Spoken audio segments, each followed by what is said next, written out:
The water hit her skin, and Greta's knees buckled. 6 months.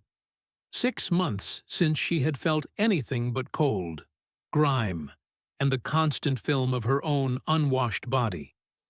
Now hot water streamed down her back, pooling in the hollow of her collarbone, running over shoulders that had forgotten what warmth felt like. She watched the gray water swirl at her feet. Months of war, of fear, of slow starvation circling the drain and disappearing into nothing. In her hands, a bar of soap, wrapped in paper. Floral. She brought it to her face and inhaled, and the smell was so clean, so impossibly gentle, that her chest seized and she couldn't breathe. This was wrong. This had to be a trick. They were told Americans would strip them naked, parade them through the streets, let soldiers do whatever they wanted before putting bullets in their heads. They were told they would die screaming in a foreign country, unmourned and forgotten. They were told the enemy had no mercy. Instead, they got soap. Greta pressed her back against the tile wall, water streaming over her face, and did something she hadn't done since the bombing raid started. She wept. Not from sadness, not from relief. From something she couldn't name. Something that felt like her entire understanding of the world cracking down the middle. Around her, 846 other women stood under identical streams of water, and the sound that filled that bathhouse wasn't screaming. It was crying. Disbelief. The soft gasps of women who had prepared themselves for death and received, instead, a bar of floral soap and a clean towel. How did they get here? And the smell of flowers? It started 14 hours earlier, in darkness, in a cattle car rattling through a country they'd been taught to hate. The train had no windows. Greta sat with her back against the wooden slats, knees drawn to her chest, fingers wrapped around her mother's rosary so tightly the beads left impressions in her palm. 43 women packed into a space meant for 20. The air was thick with breath, sweat, and fear. Nobody spoke above a whisper. "They'll line us up," someone murmured in the darkness. "I heard what they do to women. My cousin was captured on the Western Front." Another voice, trembling. "They never found her body." Greta closed her eyes. She had heard the stories too. Everyone had. Nazi propaganda had painted Americans as savages, undisciplined brutes who treated prisoners like animals. The women would be separated from any male prisoners. They would be used, humiliated, discarded.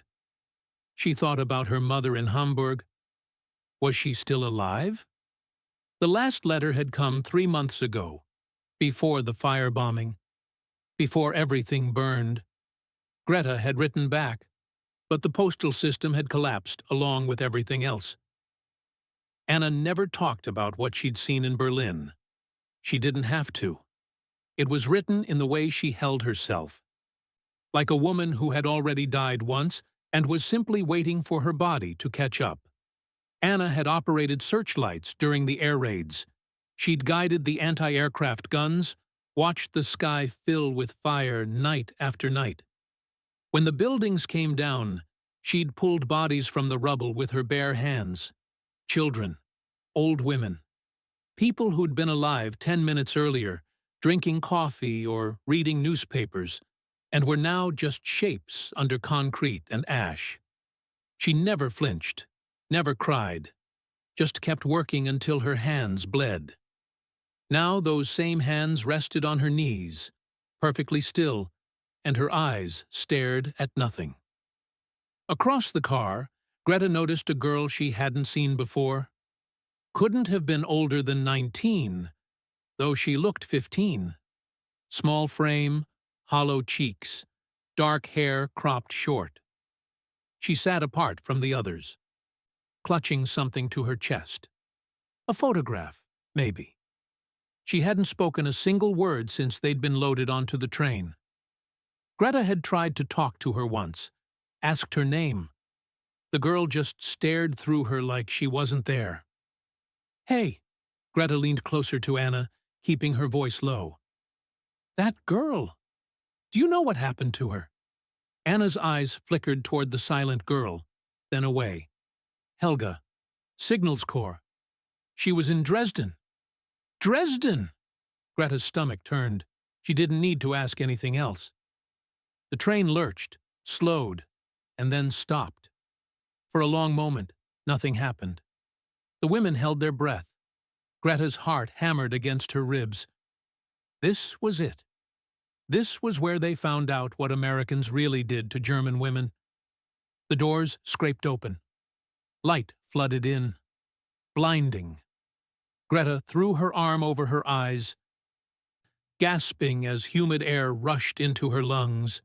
It was warm, thick, nothing like the cold she'd grown used to in Germany, where even spring felt like winter, and the chill never quite left your bones. "Rouse! Everybody out! Move it! Move it!" English. Shouted commands she barely understood. Greta grabbed her small suitcase photographs, rosary, water-stained diary, and stumbled toward the light. The platform was chaos. Women poured out of the train cars in waves, blinking, stumbling, shielding their eyes from a sun they hadn't seen in weeks. Greta's boots hit solid ground, and she nearly fell, her legs weak from hours of sitting in the cramped darkness. Someone grabbed her arm. Anna, steadying her without a word. They were somewhere in the American South. Georgia, someone had whispered on the train. A place called Fort Oglethorpe. Greta had never heard of it. She'd barely heard of Georgia, just a name on a map, a place that existed on the other side of an ocean she never thought she'd cross. The first thing she noticed was the smell. Not the stench she'd grown used to: unwashed bodies, smoke, rot, the sweet, sick odor of death that clung to everything in the war's final months. This was different. Clean. Almost foreign. Laundry soap. Fresh paint. And underneath it all, rising from somewhere nearby, the unmistakable smell of frying bacon. Real bacon.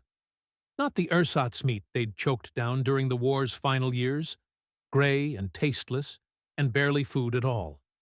Actual bacon, sizzling in a pan. The smell so rich and so wrong that Greta's mouth watered and her stomach clenched at the same time. She turned to the woman beside her. Margaret, one of the older nurses.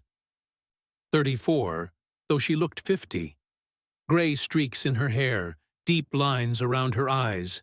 She'd lost her son on the Eastern Front 18 months ago. Hadn't smiled since.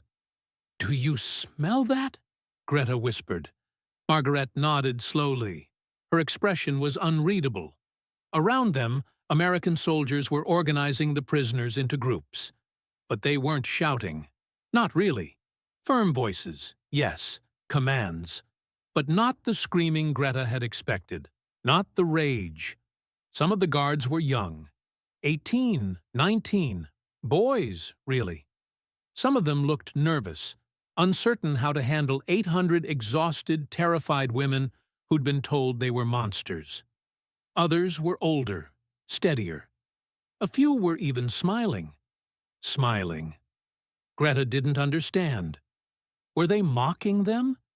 Was this some kind of game before the real horror began? "They're looking at us," Anna muttered. Her voice was flat, suspicious. "Why are they looking at us like that?" Greta followed her gaze. A young American soldier, maybe 20, was staring at their group. But there was no cruelty in his face, no hunger. He just looked sad, like he was seeing something that hurt him. "I don't know," Greta said. "Stay close." Anna's hand found hers, squeezed once. "Whatever happens, stay close." They were organized into groups of 20 and led away from the platform. Greta kept her eyes forward, clutching her suitcase, trying to control her breathing. Her free hand found her rosary, and she began to pray under her breath. Words she'd repeated so many times they'd lost all meaning, but she said them anyway, because there was nothing else to do. The camp spread out before them, and it looked nothing like she'd expected. She'd imagined barbed wire, guard towers, the stark brutality of the internment camps she'd heard whispers about, concrete and steel and the constant threat of violence. This was different. Wooden buildings, painted white, arranged in neat rows, grass, actual green grass, not mud and ash, trees with leaves, a road made of packed dirt, not rubble. In the distance, she could see what looked like a parade ground, and beyond that, more buildings. Administrative, maybe. Housing. It looked like a small town. A clean, quiet, ordinary small town that happened to be filled with American soldiers and women. Greta stopped walking. Anna nearly collided with her. There were women here, American women, in uniform, marching in formation across the parade ground, rifles on their shoulders, moving with the precision and discipline of trained soldiers. "What is this?" Greta breathed. "Wax," someone whispered behind her. "Women's Army Corps.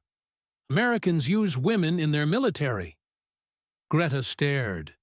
In Germany, women in the Wehrmacht had always been auxiliaries, helpers, not soldiers, never soldiers.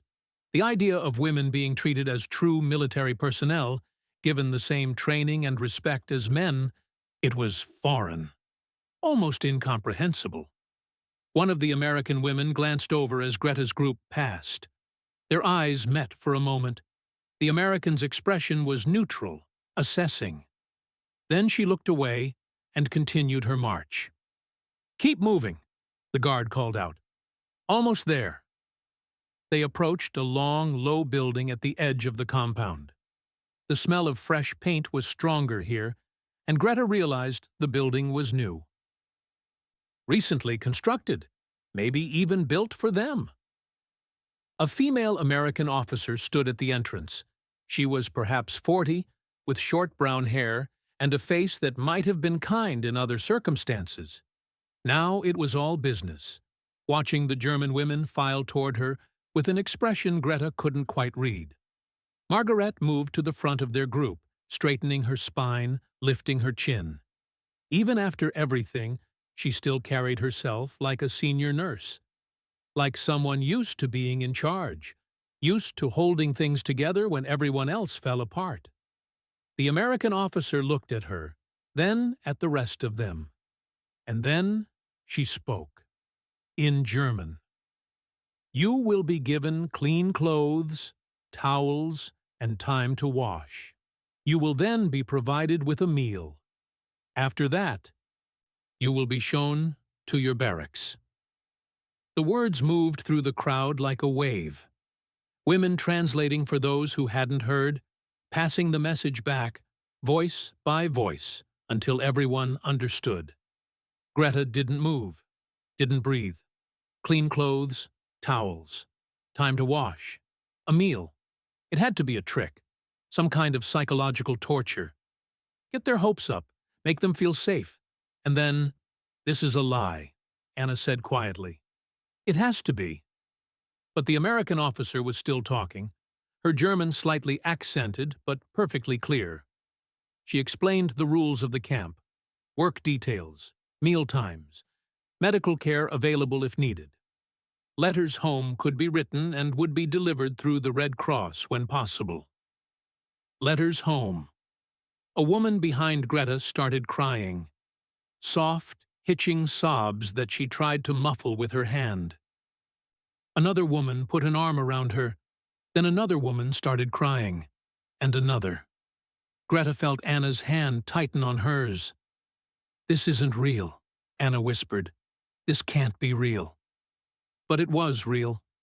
The American officer finished speaking, gave a short nod, and gestured toward the building behind her. "The showers are ready," she said. "You may proceed in groups of 20. Showers. The word hung in the air like a poison. Greta saw faces go white around her, saw women step back, grab each other, eyes wide with sudden terror. Showers. They all knew what that word meant. They'd heard the rumors from the east, the camps where people went in and never came out, where showers was just another word for death. "No!" someone moaned. "No, please!"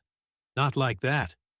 The American officer's voice cut through the panic, firm but not unkind. "Hot water. Soap. Real showers. You have my word." Her word. What was an enemy's word worth? Margaret stepped forward. Her face was pale, but her voice was steady. "I'll go first," she said. Greta grabbed her arm. "Margaret?" "Someone has to." Margarete looked back at the younger women, at Greta, at Anna, at Helga, who still hadn't spoken. "If it's a trick, at least the rest of you will know." She pulled free and walked toward the building. Her back was straight, her steps measured. She didn't look back. The American officer opened the door and let her through. Greta counted the seconds. 10, 20, 30, a minute, 2 minutes. Then, through the wall, muffled by wood and distance, but still unmistakable, the sound of water, real water, hitting tile, echoing in an enclosed space. And then Margaret's voice, calling out in German, "It's true! Oh God! It's true!" Greta's legs nearly gave out. They went in groups of 20. Greta's group was fourth. She walked through the door on shaking legs, still not quite believing. Floral soap, the kind she hadn't seen since before the war. They were led into a changing room. Clean towels stacked on benches, fresh clothes folded beside them. Simple things, gray trousers, white shirts, plain undergarments, but clean, unworn, free of the stains and tears and months of accumulated grime that covered what they were wearing now. "Undress here," a female American guard said. "Leave your old clothes. They will be cleaned and returned." Greta's hands shook as she removed her uniform, the gray Wehrmacht auxiliary uniform that had once fit properly and now hung on her like a sack. She peeled it off, layer by layer, and stood in the warm air feeling more exposed than she'd ever felt in her life. Around her, other women did the same. Ribs visible, shoulder blades sharp, bodies that had been slowly starving for months, pushed beyond their limits, and then pushed further still. They were given the soap, small bars wrapped in paper. Greta held hers like it was made of gold. The shower room was simple. Tiled walls, metal fixtures, drains in the floor. Nothing special. But when Greta stepped under the water, when the heat hit her skin, when months of war and fear and filth began to wash away, her knees buckled and she caught herself against the wall, gasping. Tears streaming down her face and mixing with the water until she couldn't tell which was which. She brought the soap to her skin and scrubbed. Her arms, her stomach, her legs. She scrubbed until her skin was red, until she could feel the layers of grime dissolving, until she was clean, actually clean. For the first time in 6 months, she was clean. Around her, the other women were doing the same. Some scrubbed in silence. Some wept openly, making no attempt to hide it. One woman was laughing, a strange, broken sound that might have been hysteria, or might have been joy. It was impossible to tell. Greta looked for Anna. She found her in the corner, facing the wall, water streaming over her back. Her shoulders were shaking. Anna, who never flinched, who never cried, who had pulled dead children from rubble without shedding a tear, Anna was breaking down. Greta almost went to her, almost reached out. But something stopped her. This was private. Whatever was happening inside Anna right now, it wasn't meant to be witnessed. She looked for Helga instead. The young girl stood under her own stream of water, motionless, soap clutched in her hand like she'd forgotten how to use it. Her eyes were closed, and tears ran down her face, but she still didn't make a sound, still hadn't spoken. What had she seen in Dresden? What horror was locked inside her that wouldn't let her speak? Greta finished washing and stepped out of the water. A towel was pressed into her hands, soft, clean, dry, and she buried her face in it and breathed. Just breathed, trying to understand what was happening. Trying to reconcile the horror she'd expected with the reality of what she'd received. She dressed in the clean clothes. They fit reasonably well. They smelled like nothing, no perfume, no sweat, no smoke, just clean fabric. When all 20 women were dressed, the guard led them outside. The humid Georgia air wrapped around them, late morning sun warm on their faces, and ahead, across a patch of green grass, another building, another smell drifting out. Food. The mess hall doors opened and the smell hit them like a wall. Eggs, bacon, bread, coffee, real food. Not the thin soup and hard bread they'd survived on for months. Not the scraps and substitutes and slowly shrinking rations. Real, actual food, cooked in a kitchen and served on plates. Greta stopped in the doorway. Couldn't move.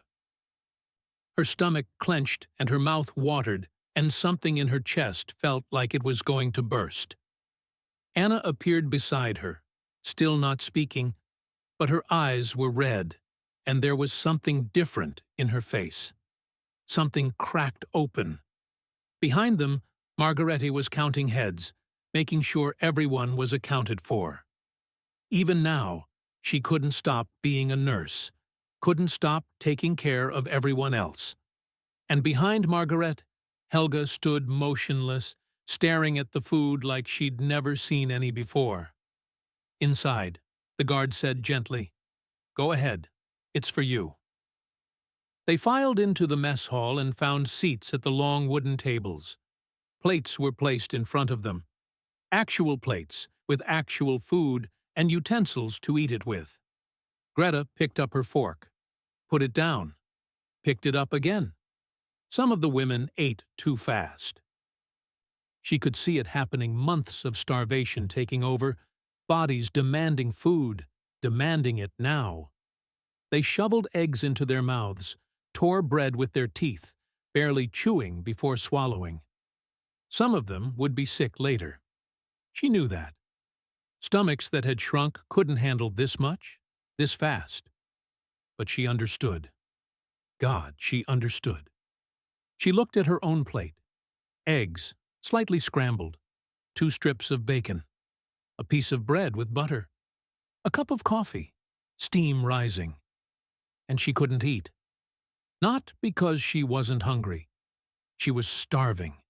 Her body screamed for food. But something about this kindness, this impossible, inexplicable kindness from people who were supposed to be her enemies, felt like cruelty. Like a wound she didn't know how to heal. How was she supposed to accept humanity from people she'd been told were monsters? What did it mean that the monsters were feeding her breakfast? Across the table, Margarete caught her eye. The older woman's plate was half empty. She was eating slowly, deliberately, setting an example. "Eat," Margaret said quietly. "Whatever you're feeling, eat first. Feel it later." Greta picked up her fork, took a bite of eggs. The taste almost broke her. Rich, warm, real. Food that was meant to nourish, not just keep her alive. She chewed slowly, swallowed, felt it settle in her empty stomach. And then she took another bite. Around her, 800 women were doing the same.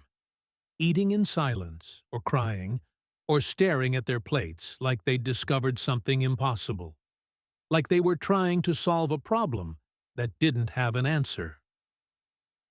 At the end of the hall, near the kitchen doors, an American officer stood watching them. Greta had noticed him earlier, on the platform. Middle-aged, serious face, hands clasped behind his back.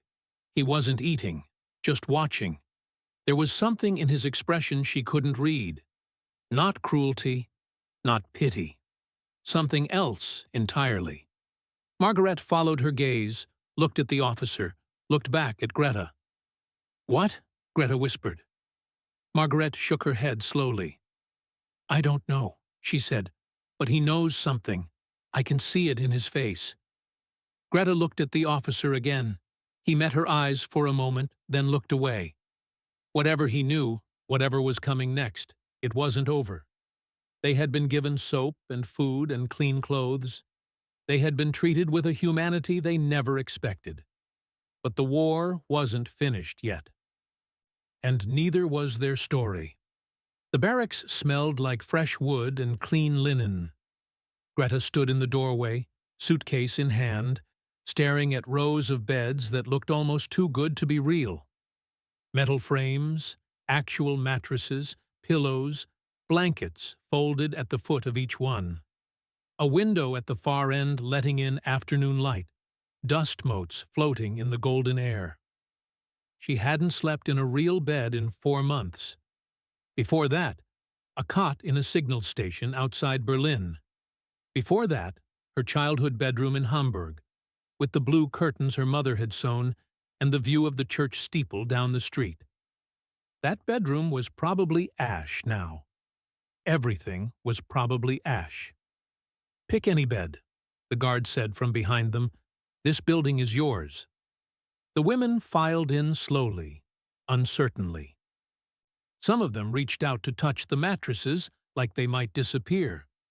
Others just stood there, overwhelmed, unable to process one more impossible kindness. Greta chose a bed near the window. She set her suitcase down, opened it, and began to unpack. There wasn't much. The photographs. Her mother, her father who'd died in 42, her younger brother who'd been killed at Stalingrad. The rosary, beads worn smooth from years of prayers. And the diary? Pages warped from water damage, ink blurred in places but still legible. She'd kept writing through everything. Through the bombing raids and the hunger and the terror of Germany's collapse. She'd written because it was the only thing that made sense. The only way to prove she was still alive. She opened to a blank page, stared at it. Didn't know what to write. Behind her, she heard movement. A soft sound, almost inaudible. She turned. Helga was sitting on the bed across from hers, holding her photograph, staring at it. Her lips were moving slightly, but no sound came out. Greta hesitated. Then she stood, crossed the narrow aisle between their beds, and sat down beside her. "May I see?" she asked quietly. For a long moment, Helga didn't respond. Then, slowly, she held out the photograph. A woman. Middle-aged, dark hair like Helga's, smiling at the camera. Standing in front of a house with flower boxes in the windows. "Your mother?" Greta asked. Helga nodded. "She's beautiful. Where was this taken?" Helga's throat worked. Her mouth opened, closed. And then, so quietly Greta almost missed it, she spoke. "Dresden." One word, barely a whisper. But it was the first word Greta had heard her say. Dresden, February 1945. The firebombing that had turned the city into an inferno. Tens of thousands dead in a single night, burned alive or suffocated in the shelters. The city had become a furnace, and everyone inside it had become fuel. Greta looked at the photograph again, the woman's smile, the flower boxes. "She didn't make it," Greta said. Not a question. Helga shook her head. Her eyes were dry, but something in them was shattered beyond tears. "I was on duty," Helga whispered. Signal station outside the city. I saw the glow on the horizon. I knew what it meant. She paused, swallowed. I couldn't get to her. The roads were blocked. Everything was burning. I couldn't. Her voice broke. Greta didn't say anything. There was nothing to say. She just sat there, shoulder to shoulder with this girl who had lost everything, and let the silence hold them both. After a while, Helga spoke again. Danke, she said, for asking. It wasn't much, but it was something. That evening, the American officer came. Greta recognized him immediately, the man who had watched them in the mess hall, the one with the expression she couldn't read. He walked into the barracks with a female translator beside him, and the conversation stopped. Every woman turned to look at him. He was perhaps 45, with gray at his temples and lines around his eyes that suggested he'd seen things too. His uniform was neat, his posture straight, but there was something almost hesitant in the way he stood, like he was about to deliver news he didn't want to give. Margaret stepped forward, as she always did, the unofficial leader, the one who held things together. What do you want? She asked in German. The translator murmured the question. The officer nodded, then spoke. I have news from Germany, he said, his voice low. I thought you should hear it. The barracks went absolutely silent. Greta felt her heart freeze in her chest. News from Germany. In March 1945, that could only mean one thing. The officer continued, the translator converting his words into German sentence by sentence. The Allied forces have crossed the Rhine. Berlin is nearly surrounded. The war will be over within weeks, perhaps days. A sound went through the women. Not quite a gasp, not quite a moan. Something in between. Something that came from a place beyond words. The war was ending. Germany was falling. Everything they had known, everything they had fought for, everything they had lost people for. It was over. It had all been for nothing. A woman in the back started crying. Then another. Then another. Some of them sank onto their beds, faces in their hands. Others stood frozen, unable to move. One woman near the door let out a sound that might have been a laugh or might have been a scream. It was impossible to tell. Greta stood perfectly still. She felt Anna beside her, rigid, staring straight ahead. She felt Margaret nearby, absorbing the blow with that unshakable nurse's composure, even as something behind her eyes crumbled. The war was ending. She should have felt relief. Part of her did. The nightmare would stop. No more bombs, no more death, no more slow starvation while the world burned around them. But another part of her felt like she was dying. Like the country she'd grown up in, the country she'd served, was being erased from existence while she stood in a barracks in Georgia, eating American eggs and sleeping on clean sheets. The officer watched them. He didn't flinch from their grief. Didn't look away. And then he spoke again, and the translator gave them his words. I know this is difficult to hear. I know you are afraid, but I want you to understand something. He paused, looked around the room, meeting their eyes, one by one. We treat you this way because of who we are, not because of who you are. The words hung in the air. Greta felt them land in her chest like a physical weight. Because of who we are? Not because of who you are. She thought about everything she'd been told about Americans. Savages, brutes, enemies without honor or mercy. And then she thought about the hot water, the soap, the food, the clean beds. The way the guards spoke to them firmly, but never cruelly. The way the officer stood here now, delivering devastating news with something that looked almost like compassion. If everything she'd been told was wrong, if the enemy was not what she'd believed, then what else had been a lie? The officer spoke a few more words, something about additional information being available in the coming days, something about the Red Cross and letters home. Then he nodded to them, turned, and left. The barracks was silent. Then Anna moved. She walked to her bed, sat down on the edge, and put her face in her hands. Her shoulders began to shake. Greta had never seen her cry before. Not once, through everything. And now here she was, breaking down in a room full of women who were all breaking down together.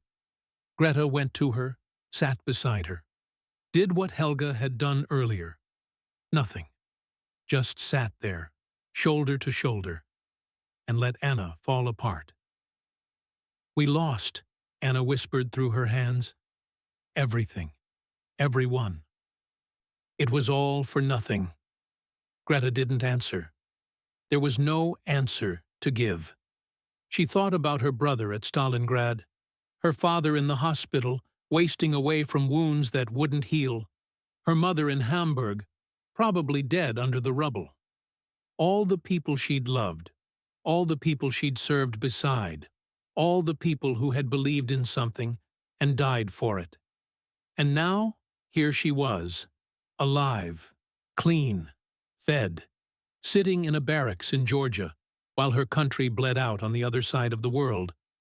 Survivor's guilt, they would call it later. But in that moment, it didn't have a name. It was just pain, vast and shapeless, filling her chest until she couldn't breathe. The next morning, they were offered the chance to write letters. A female officer distributed paper and pencils, simple lined paper, nothing fancy. But to women who hadn't been able to contact their families in months, who didn't even know if their families were still alive, it might as well have been gold. "The Red Cross will deliver them when possible," the officer explained. "We cannot guarantee they will arrive, but we will try." Greta took her paper and pencil and sat on her bed by the window. She stared at the blank page for a long time. What do you write to someone who might be dead? "Dear Mama," she began, "I am alive. I am in America, in a place called Georgia. The Americans are treating us well. I know that sounds impossible, but it is true. They have given us food, clean clothes, beds to sleep in. I don't understand it, but I am grateful." She stopped, read what she'd written. It sounded wrong. Too simple. Too clean. It didn't capture anything real. She tried again. "I think about you every day. I think about our house, about the kitchen where you taught me to make bread, about the garden in the back where Papa used to sit and read his newspaper. I don't know if any of it is still there. I don't know if you are still there. But I want you to know that I am thinking of you, wherever you are." The tears came before she could stop them.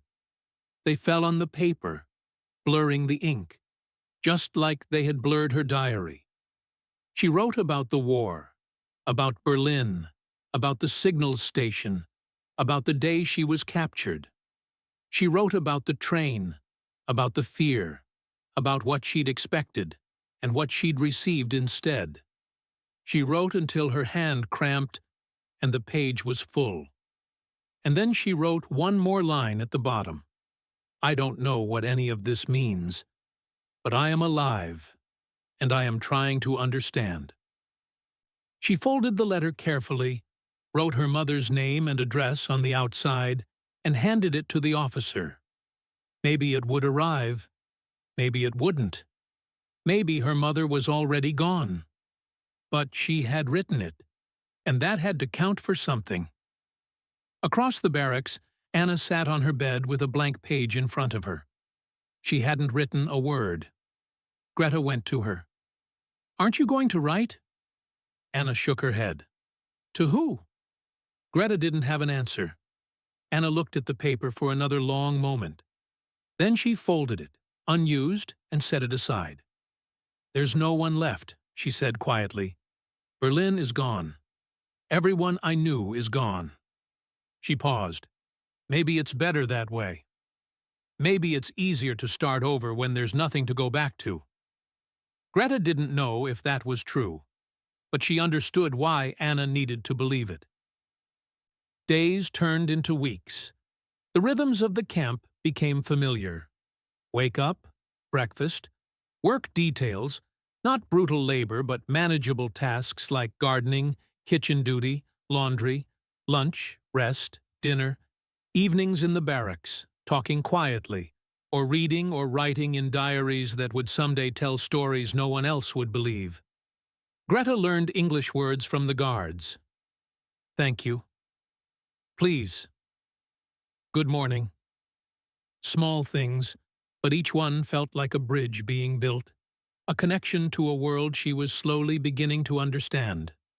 She watched the American women drilling on the parade ground, watched them march in formation, rifles on their shoulders, faces serious and focused.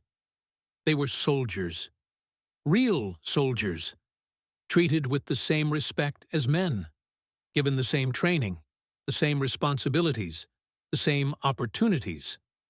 In Germany, she had been an auxiliary, a helper, not quite military, not quite civilian, something in between, valued only as long as she was useful, and discarded the moment she wasn't. Here, women were something else entirely. She didn't know what to do with that knowledge, but she filed it away, along with all the other things she was learning, all the other ways the world was different than she'd been taught. One afternoon, she sat in the grass outside the barracks, diary open in her lap, watching clouds move across the Georgia sky. Helga sat beside her, still quiet, but no longer silent. They had become something like friends, or maybe just two people who understood each other's grief. "Do you think we'll go home?" Helga asked. Greta considered the question. Home. What did that even mean now? "Eventually," she said, "when the war ends." "They'll send us back." "Back to what?" Greta didn't answer. She didn't know. The war ended in May. They heard about it from the officers, delivered the same way as before, straight, clear, with that strange American mix of firmness and compassion. Germany had surrendered. Hitler was dead. The Third Reich had fallen. Some women wept. Some cheered. Some sat in stunned silence, unable to process the magnitude of what had happened. Greta felt hollow, empty, like something inside her had been scooped out, and she was still waiting to find out what would fill the space. That night, she lay in bed and stared at the ceiling and thought about everything. The war, the propaganda, the lies she'd been told about the enemy, the kindness she'd received instead of cruelty, the soap and the hot water, and the way the officer had looked at them when he said, "Because of who we are, not because of who you are." She had expected to be destroyed. Instead, she had been broken open, cracked apart by gentleness, by humanity she hadn't believed existed. And from that breaking, something new was beginning. She didn't know what it was yet, didn't know what shape it would take, but she could feel it growing in the hollow space inside her chest. Something like hope, something like possibility, something that whispered, "You survived. Now figure out what to do with it." Years later, Greta would tell her grandchildren about the camp. She would tell them about the train and the fear and the moment she stepped under that hot water and felt her entire world shift on its axis. She would tell them about Margaret's courage and Anna's strength and Helga's silence that finally broke. She would tell them about the American officer who treated enemy prisoners like human beings because that was who he chose to be. And when they asked her what she remembered most, What single moment stayed with her across all those decades? She would reach into a small wooden box she kept on her dresser and pull out a scrap of paper. The wrapper from that first bar of soap. Faded now, barely legible, but she had kept it all those years. Kept it through the repatriation and the rebuilding and the marriage and the children and the grandchildren. Kept it as a reminder. Of the morning everything changed. Of the moment she learned that enemies could be kind. Of the day she realized that the deepest wounds aren't always healed by justice. Sometimes they're healed by grace. The hot water had washed away 6 months of grime. But the real cleansing had gone deeper than her skin. It had reached all the way to the lie she'd been living inside.